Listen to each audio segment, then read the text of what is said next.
or create dangerous negative pressure that could pull smoke back into the room. The solution was a system of small, strategic gaps and vents built into the structure, under door frames, between floorboards, in the joins between wall timbers, that fed the fire's appetite for air while keeping the worst of the cold outside. The drafty old building of romantic imagination was, in its original design, a carefully balanced respiratory system. The barkeep shifts on his stool, rolls his shoulders against the lateness of the hour. He looks at the fire with the particular attention of someone who has been reading fires his whole life and still finds them worth reading. American tavern culture produced its own distinct vocabulary, a slang specific to the barroom that has left fingerprints all over modern American English without most speakers ever knowing it. On the house, meaning a free drink provided by the establishment, comes directly from the tavern tradition of a keeper offering a complimentary round to important guests or to smooth over a grievance. Nightcap, the final drink before bed, referred originally to the warming ale or spirits a traveler drank before climbing to the unheated upper rooms of a colonial inn, to ward off the cold as effectively as a wool cap pulled over the ears. Drinking buddy, so casual today it barely registers, preserves the old word bud, a shortened form of brother, used among men who shared a regular drinking spot, a word of genuine affection worn smooth by centuries of use. Something small moves in the rafters overhead, a mouse, probably, going about its own quiet business in the dark above the firelight. The cat that belongs to this tavern lifts its head from the hearth rug, considers the ceiling for a moment, and puts its head back down. Not worth it. Not at this hour. Tavern cats were a fixture of early American inns and ordinaries, kept for the same practical reason that cats have been kept alongside human food stores since ancient Egypt: rodent control. A good tavern cat earned its keep in the grain store and the kitchen, protecting the barley and cornmeal that supplied the brewing and the cooking from the mice and rats that a busy building inevitably attracted. The cats that proved themselves in this role were treated with a respect that bordered on the professional, fed from the kitchen, given the warmest spots by the fire, and allowed to move freely through the building at all hours. The tavern cat sleeping by the hearth in the small hours of the morning was not merely a pet. It was staff, working the overnight shift, keeping the inventory secure while everything else slept. The fire has reached the stage where each coal is a small, independent world, glowing, pulsing, holding its heat against the gradual insistence of the cool air. Together they make a landscape, orange and red and black, full of tiny valleys and ridges that shift and change as the night proceeds. The whiskey that began replacing rum as America's dominant spirit in the early 19th century was born directly from the geography and grain supply of the American frontier. Scots-Irish settlers moving into Kentucky, Tennessee, and western Pennsylvania brought with them a distilling tradition developed over centuries in the British Isles, and they applied it to the corn and rye that the American interior grew abundantly. Bourbon whiskey, named for Bourbon County, Kentucky, where its distinctive character was first widely recognized, is legally required to be made from a mash of at least 51% corn, aged in new charred oak barrels, and produced within the United States. That charred oak barrel is the detail that makes bourbon bourbon. The fire used to char the inside of the barrel caramelizes the wood sugars and creates the vanilla, caramel, and oak notes that define the spirit. Bourbon is, in the most literal sense, a drink made by fire twice, once in the still, and once in the barrel. The barkeep tops up his own mug from the last of the evening's pitcher. A small, private toast to no one in particular, just an acknowledgement that the night has been a good one and deserves the recognition.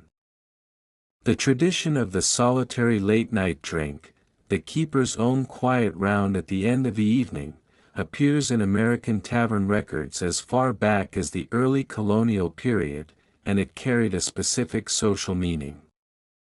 The keeper who drank alone after closing was not drinking in defeat or loneliness but in the old tradition of the watchman's cup, a drink taken to mark the transition from the public hours to the private ones, from the time that belonged to the customers to the time that belonged only to the fire and the building and whatever thoughts the late hours brought. It was ritual in the oldest sense of the word, a small, repeated action that marked the passage of time and gave the day a proper ending. Some rituals are so human they need no ceremony. They just need to be done. The fire makes a sound, not a snap or a pop but something lower, almost vocal, the sound of a log completing its long transformation from wood to carbon to heat to light. It is, if you are willing to hear it that way, a kind of last word. The smell of a wood fire, that complex, layered fragrance that is simultaneously ancient and immediate, is produced by the combustion of hundreds of different chemical compounds released as wood burns. The dominant notes come from guaiacol and syringol, two phenolic compounds that give wood smoke its characteristic warm, slightly medicinal sweetness. Pine produces different smoke compounds than oak, which produces different ones than apple or hickory, which is why experienced barbecue cooks are as particular about their wood choice as a perfumer is about their base notes. The smell of a specific wood burning can be identified by trained noses with remarkable precision.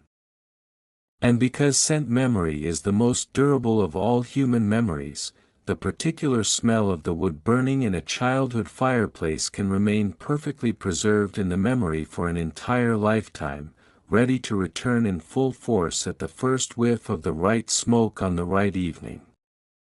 The candle on the bar has burned itself down to a stub, the flame nearly touching the pooled wax beneath it. In a few minutes it will go out on its own. The fire will be all the light that remains. The final hour of a tavern fire, the long, slow cooling from active coal to gray ash, was the subject of specific management practices in colonial American inns. A keeper who simply let the fire die and went to bed was considered negligent, not just wasteful.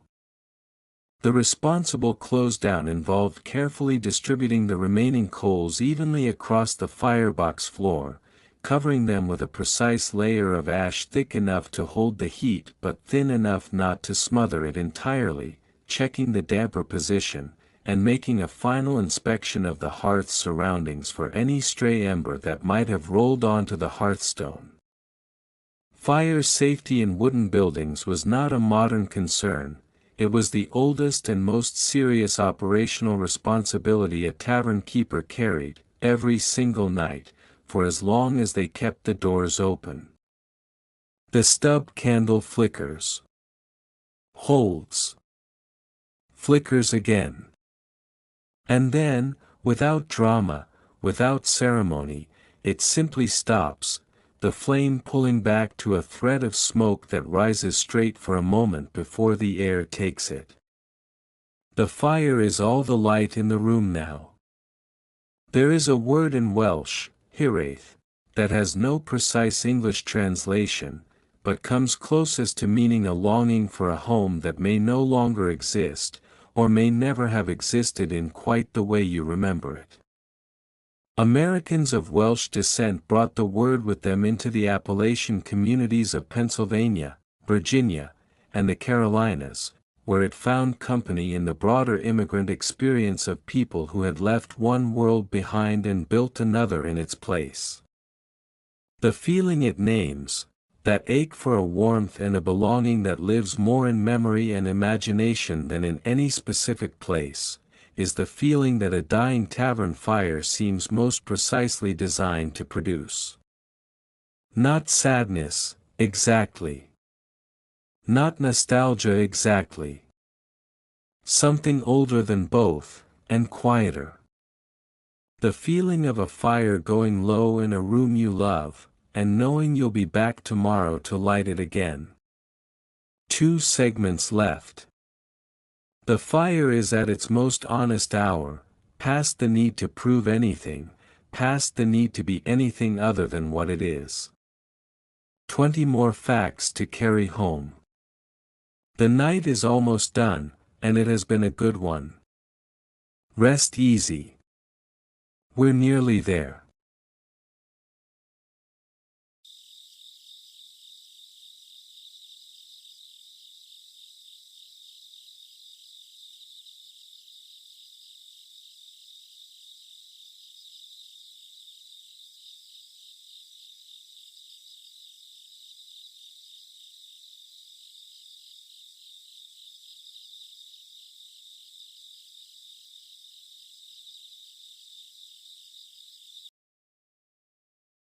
The pre-dawn silence is the deepest silence of the full day.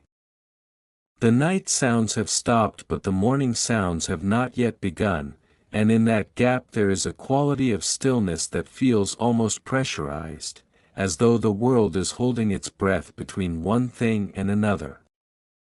The alesh brewed in colonial American taverns went by names that have mostly vanished from the language.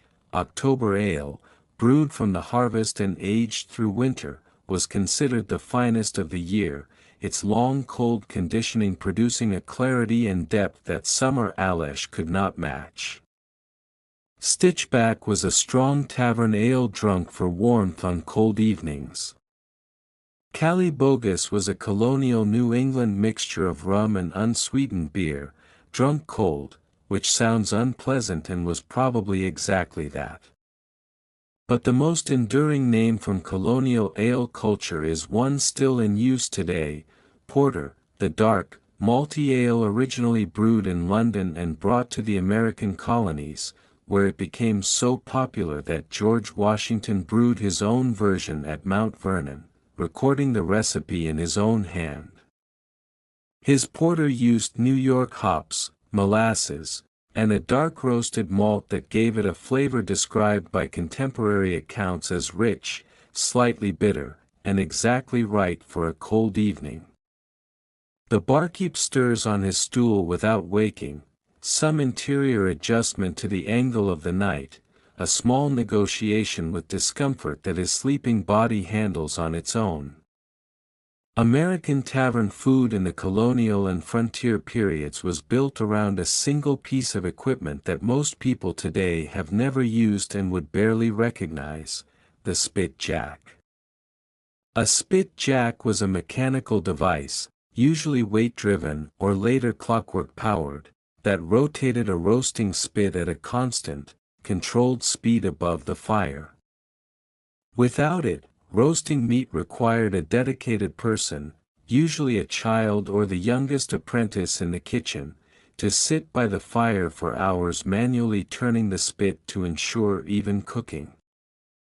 The invention of the mechanical spit jack was, in the domestic economy of colonial America, what the dishwasher was to the 20th century household, a machine that eliminated one of the most tedious and time-consuming forms of kitchen labor and freed human attention for everything else.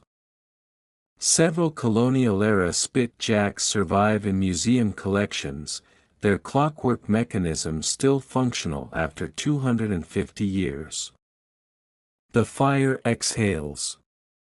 A long, slow release of heat that rises straight up through the cold column of the chimney and escapes into the blue-black sky above the roofline. Chimneys in colonial American taverns were engineering achievements that their builders took serious professional pride in.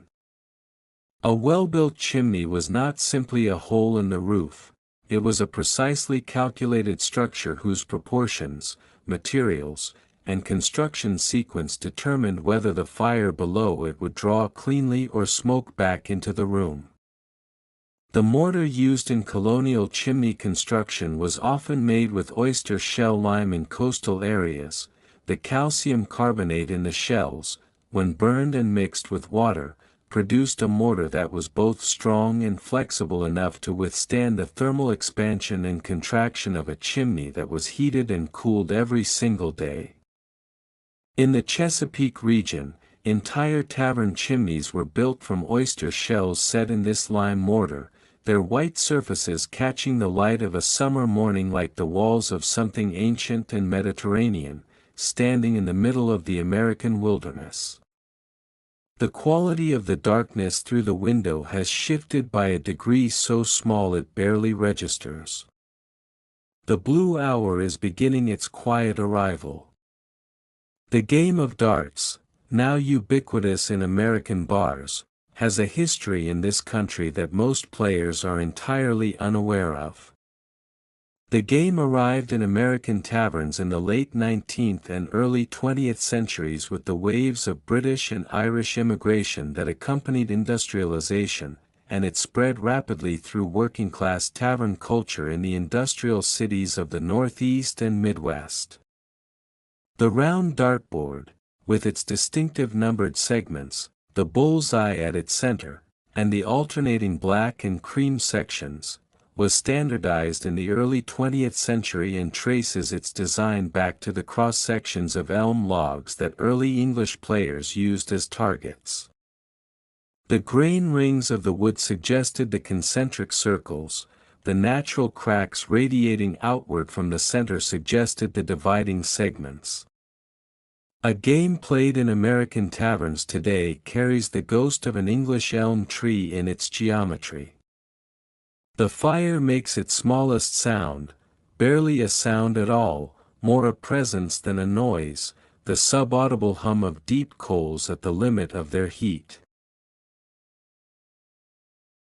The concept of the tavern, tab, running a line of credit for regular customers to be settled at the end of the week or month, was a cornerstone of colonial American tavern economics and a source of both community solidarity and considerable financial anxiety for keepers.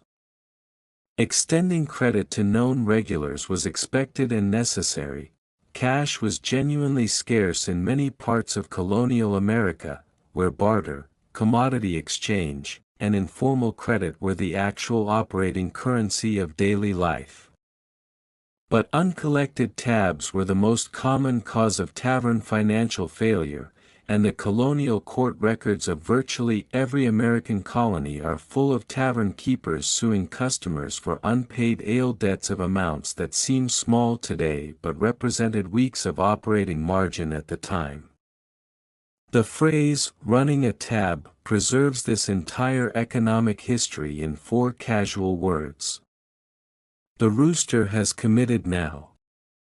His second crow is full and certain, splitting the pre-dawn quiet with the cheerful authority of something that has no doubts about the importance of its announcement. The barkeep opens one eye, closes it again. The fire holds its position. The long rifle, that quintessentially American firearm, the weapon of the frontier and the revolution, the gun that won independence and opened the continent, was born in the taverns and gunsmith shops of Pennsylvania's German and Scots-Irish communities in the early 18th century. Pennsylvania rifle makers, working in workshops that often adjoined or shared space with taverns, developed a longer barrel and tighter spiral rifling than the European muskets of the time, producing a weapon of extraordinary accuracy at range. The rifle was shown off, compared, and competed with at the shooting matches held in tavern yards and adjacent fields that were among the most popular social events in frontier communities. The American long rifle was not merely a military weapon, it was a tavern culture object, as much a part of the social fabric of the frontier in as the ale and the fire and the stories told about the shots that had been made with it. The blue hour is fully present now. Through the window, the darkness has given way to something that is not quite light but is clearly the announcement of it, a pale indefiniteness in the eastern sky that the fire cannot compete with and does not try to. Every tavern fire in colonial and early American history was, in a sense, connected to every other one, not through any physical link, but through the human network of travelers, keepers, stories, and knowledge that moved between them.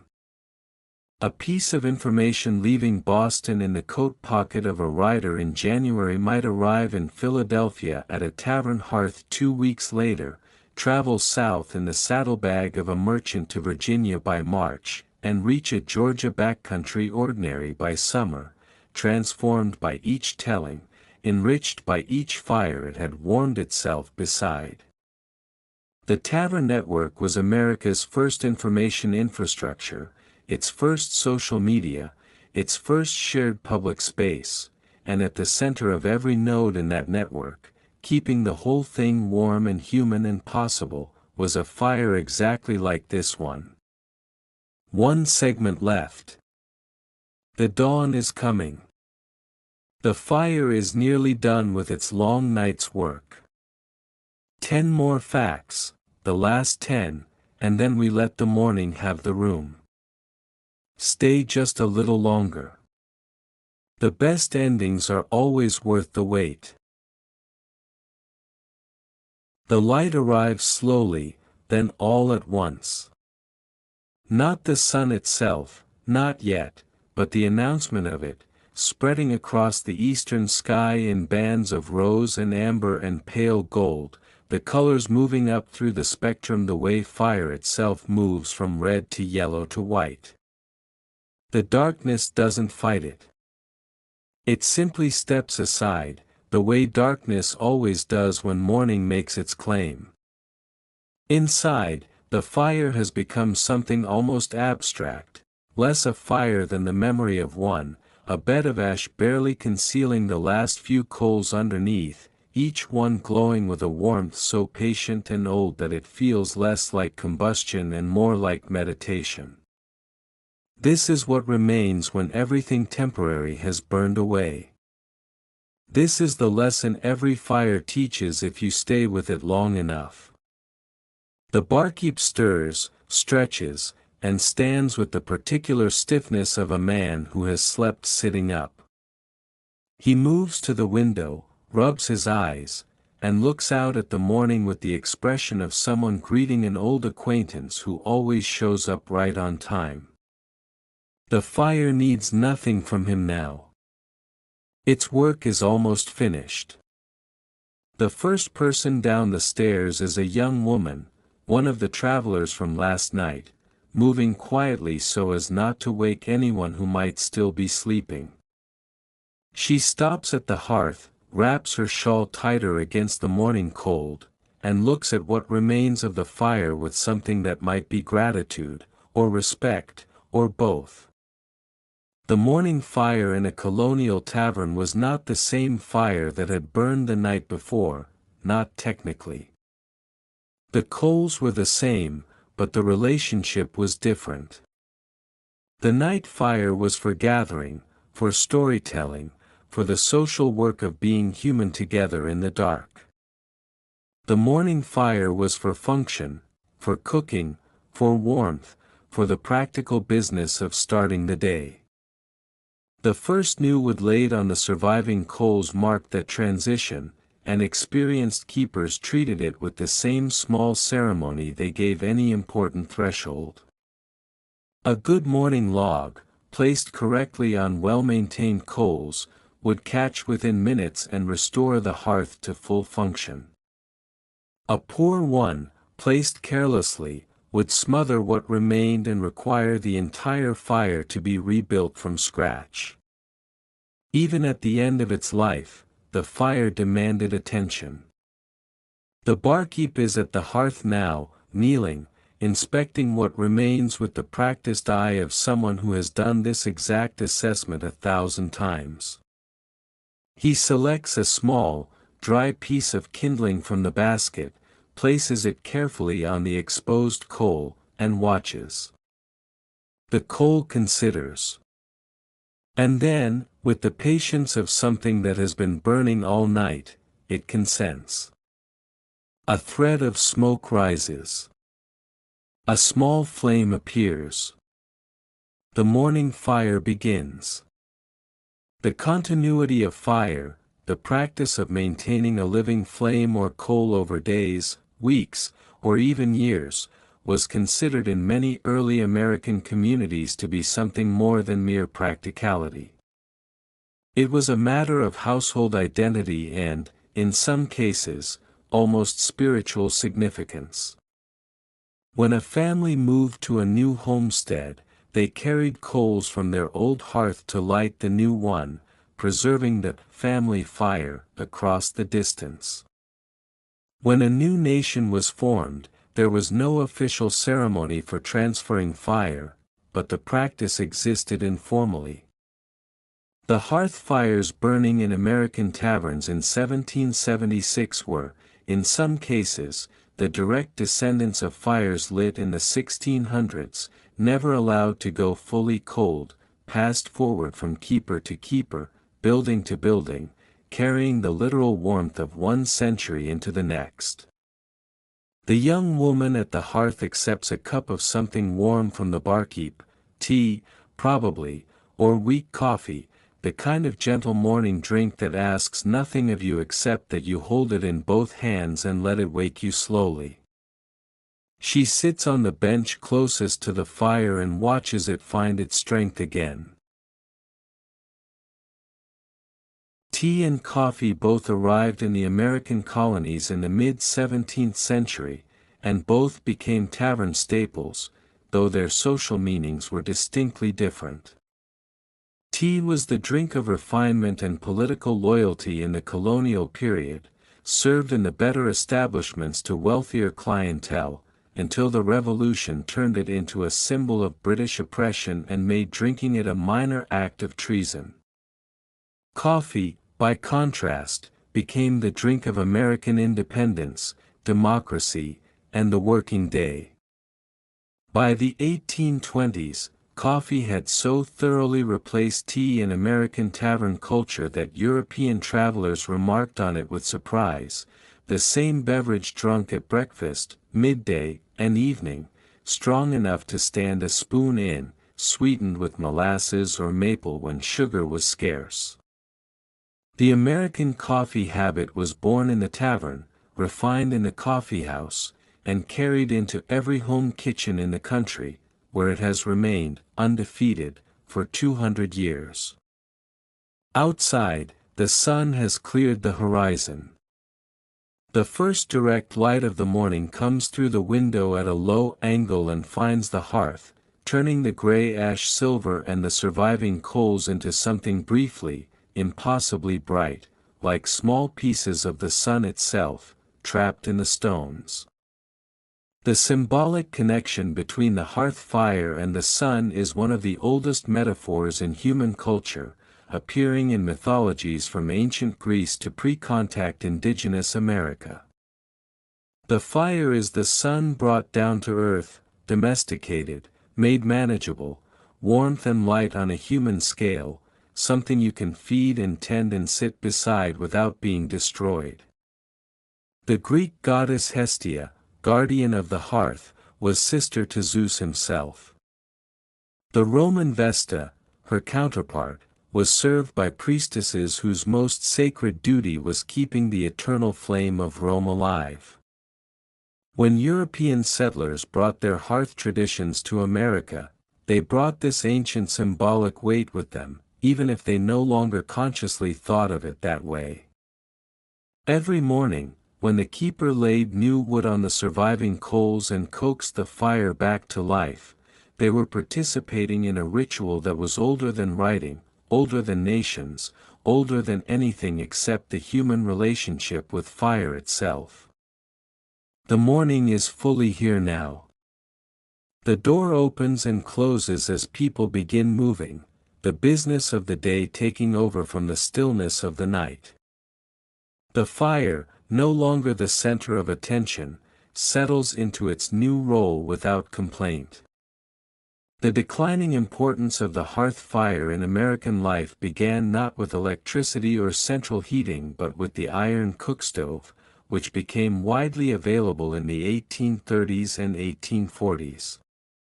The cookstove was more efficient, easier to control, cleaner, and safer than an open hearth, and it meant that cooking and heating could be separated for the first time in human history. Taverns were among the first buildings to install them, and the open hearth began its long, slow retreat from the center of the American room to the luxury and nostalgia of the fireplace. By the 1880s, most urban taverns had replaced their hearths entirely with stoves, and the social geography of the tavern room changed with it. The fire was no longer something you gathered around. It was something enclosed, controlled, increasingly invisible, doing its work behind iron doors, no longer asking for or receiving your attention. But some fires refused to go. The revival of the open fireplace in American homes and taverns in the late 19th and early 20th centuries was not driven by practical need. Central heating was by then widely available and superior in every functional way. It was driven by nostalgia, by a growing sense that something important had been lost when the fire was closed behind iron doors and hidden away. The arts and crafts movement, which swept through American domestic architecture in the 1900s, made the fireplace, the large, prominently featured, beautifully crafted fireplace, a centerpiece of its aesthetic philosophy. Taverns and inns that had torn out their colonial-era hearths now rebuilt them, or built new ones designed to look old, because customers wanted them. The fire had become symbolic rather than functional, but the symbol, it turned out, still mattered. People still wanted to sit by it. Still wanted to see it. Still wanted to know it was there. The fire in the hearth burns brighter now, fed by fresh wood, returning to usefulness. But there is a difference between this fire and last night's fire, and everyone in the room knows it without needing to name it. No two fires are the same, even when lit in the same hearth, from the same wood, by the same hands. The moisture content of the wood varies. The density and distribution of the coals shift. The draw of the chimney changes with air pressure and temperature. The fire you light this morning is a cousin to last night's fire, perhaps, related, similar, echoing the same patterns, but it is not the same. This is both the comfort and the melancholy of the hearth. Nothing lasts, but everything returns. The fire you loved is gone. But the fire is always here. This contradiction, the permanence of the impermanent, the constancy of change, is what makes the hearth a place of wisdom and not merely warmth. The room is filling with morning light now, the kind of clear, unsentimental light that shows everything exactly as it is. The fire looks smaller in this light, less dramatic, less central, but no less necessary. American diners, which rose to prominence in the 1920s through 1950s, inherited the tavern's position as the democratic third place, the space between home and work where strangers could meet as equals. The long counter, the communal seating, the all-hours availability, the coffee poured without asking, the tolerance for lingering, all of it descended in a direct line from the tavern and the hearth that anchored it. The diner replaced the fire with the griddle, the hearth with the counter, the darkness with fluorescent light. But the underlying social function remained unchanged, a warm place, a public place, a place you could go when you needed to not be alone, staffed by someone whose job was to be there when you arrived. The fire was gone, but the hospitality it had made possible remained. The barkeep has moved behind the counter and is preparing the first proper breakfast of the day.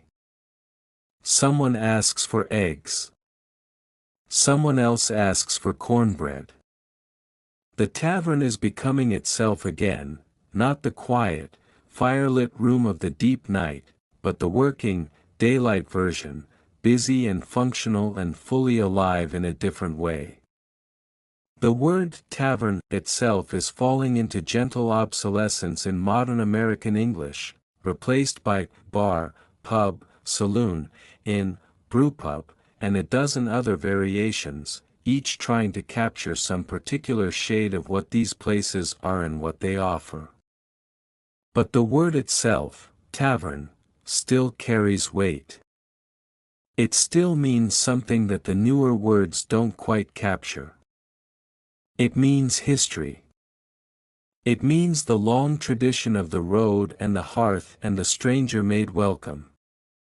It means the place where the fire is, and the fire is always, the fire has always been, the thing that makes the stranger a guest and the guest a friend and the night a little less dark than it would have been otherwise. The fire burns quietly in its hearth, asking nothing, offering everything, the way it has for as long as there have been people cold enough to need it and wise enough to tend it. Every fire eventually goes out. That is the nature of fire, it consumes what feeds it, transforms it into light and heat and ash, and when there is nothing left to transform, it stops. But the hearth remains. The stones remain.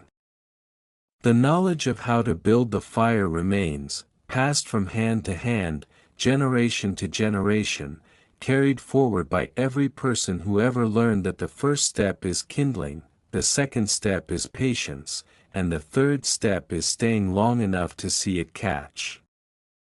The fire you sat beside tonight is gone. The fire you'll sit beside tomorrow hasn't been lit yet. But the hearth is here, and it will be here, and when you need it, someone will lay the wood and strike the spark and tend the flame until it catches. That's the promise. That's the covenant.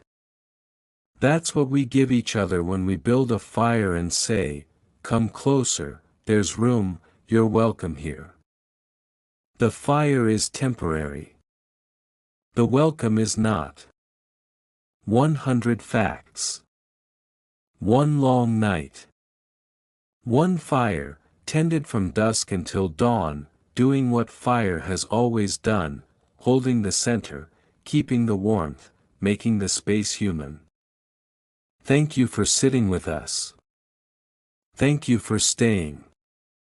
The door is always open.